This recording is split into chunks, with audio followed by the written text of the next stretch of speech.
আজকে আমার ভাই বোনদের মাঝে খুব সুন্দর একটা বিরিয়ানির ঝটপট রেসিপি শেয়ার করব।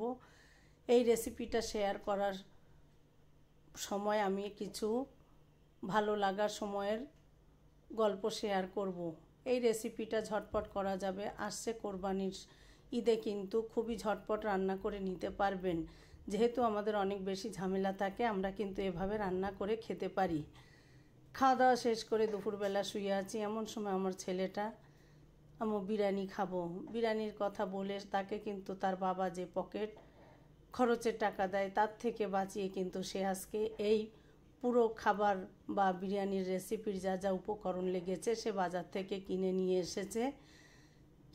এসে আমি বিরিয়ানি রান্না করো, তাই আজকে তার আবদারে আর তার পকেট খরচের টাকার থেকে বাজার করা উপকরণ দিয়েই কিন্তু আমি আজকে বিরিয়ানিটা রান্না করছি। আসলে এই ভালো লাগাগুলো আজকে আমার মনে হলো আমার ভাই বোনের মাঝে আমি শেয়ার করি, তাই আজকে আমি আমার ভাই বোনের মাঝে শেয়ার করছি। আসলে সন্তানদের এই ছোট ছোট কাজগুলো মা বাবার মনে কিন্তু অনেক বেশি আনন্দ দেয়। দোয়া করবেন সবাই। আমার ছেলেটা অনার্স সেকেন্ড ইয়ারের ছাত্র, অনেক বেশি হচ্ছে তার বুদ্ধি। আসলে এই বয়সে তার যে এতটা বুদ্ধি, তার আলহামদুলিল্লাহ, সবাই দোয়া করবেন। এখানে আমি গোশটা কেটে ধুয়ে ছোট ছোট টুকরো করে পেঁয়াজ বেরেস্তা করে উঠিয়ে নিয়েছি, আলু লাল করে উঠিয়ে নিয়ে গোশটাকে দিয়ে একটু ভেজে নিলাম, নিয়ে এখানে টক দই দিয়ে দিলাম। টক দই দিয়ে একে একে সমস্ত উপকরণ কিন্তু আমি এখানে অ্যাড করে দিব। আসলে আমার ছেলেটা কিন্তু মাঝে মধ্যেই এরকম পাগলামি করে। বাবার জন্য টি শার্ট, এবার গত ঈদুল ফিতরেও সে সুন্দর একটা শাড়ি এনেছে তার পকেট খরচের টাকা সেভ করে। আলহামদুলিল্লাহ, সন্তানদের এই একটু একটু ভালো লাগা ভালোবাসাগুলো কিন্তু স্মৃতি হয়ে থাকে। আর এদের এই ভালো লাগাগুলো কিন্তু মা বাবার জন্য অনেক বেশি উৎসাহ ও আনন্দের। ওদের জন্য মন থেকে থাকে অনেক দোয়া। সন্তানদের কাছে বাবা মা কিন্তু অনেক কিছু চায় না, সন্তানদের ভালো রাখার জন্য বাবা কিন্তু তার শেষ দিন পর্যন্ত চেষ্টা করে যায়।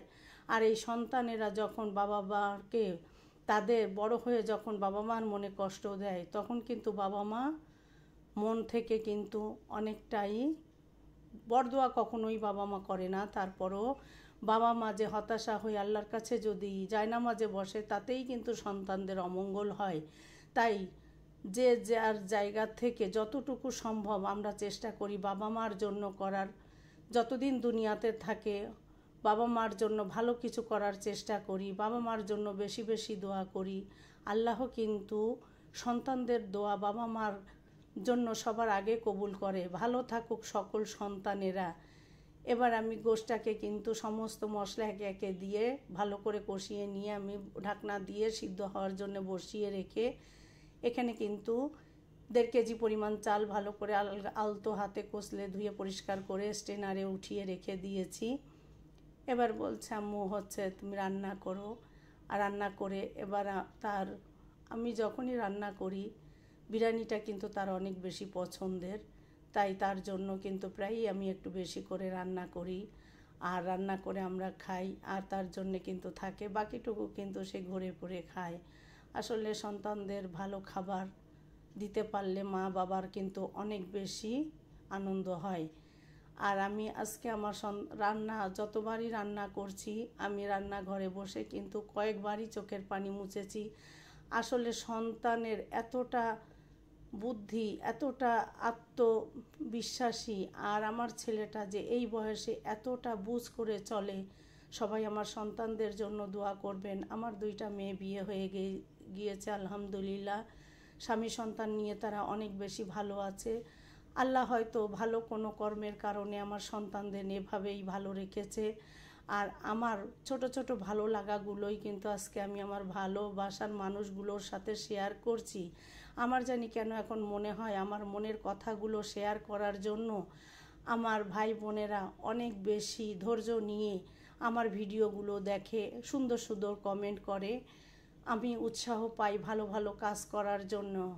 এখনও কিন্তু আমি এই রান্নার ভিডিও দিয়ে বা এই ফেসবুকে কিন্তু একটি টাকাও কিন্তু আমার আর্নিং হয়নি। তারপরেও কিন্তু আমি অনবরত কাজ করে যাচ্ছি, প্রায় 1.5 বছর হতে যাচ্ছে। আমার এই অক্লান্ত পরিশ্রম, প্রচণ্ড গরমে, প্রচণ্ড শীতে, প্রচণ্ড বৃষ্টিতে মাথা ঝরানো ঘাম পায়ে ফেলে একটা ভিডিওর পিছনে কিন্তু অনেক গল্প থাকে, অনেক ভালোবাসা থাকে, অনেক শ্রম থাকে, অনেক কিছু দিয়েই কিন্তু আমরা ভিডিওগুলো মেক করি। আপনারা যদি দেখে একটুও বিনোদন পান বা একটুও ভালো লাগা থাকে, সেই জায়গা থেকে আমাদের জন্য সুন্দর সুন্দর কমেন্ট করবেন, সুন্দর সুন্দর গঠনমূলক কমেন্ট করবেন, যাতে আমরা উৎসাহ পাই। আর আমাদের মতো হয়তো গুছিয়ে কথা বলতে পারি না, তারপরেও আপনাদের মাঝে যতটুকু সম্ভব ততটুকু শেয়ার করি।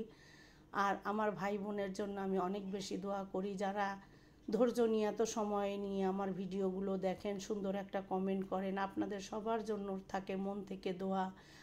আসছে আগামী ঈদুল আজহায় আপনারা এভাবে বিরিয়ানি রান্না করে দেখতে পারেন। ঝটপট রেসিপিতে কিন্তু খুব সহজ একটা বিরিয়ানির রেসিপি।